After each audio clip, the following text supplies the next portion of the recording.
Hello guys, in this video I'm gonna show you how to make zombie voice in Voice Changer with Effects app.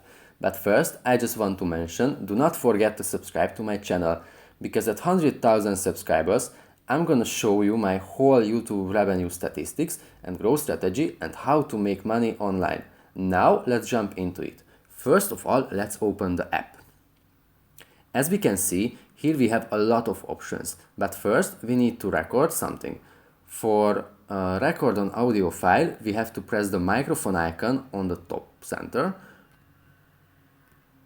And for example, let's say, hello guys, I will show you how to change your voice with this app.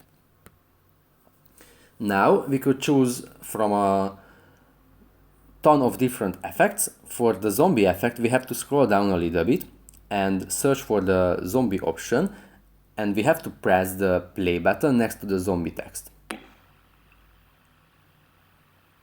Hello guys, I will show you how to change your voice with this app. That's pretty much it for this video guys, see you in the next one.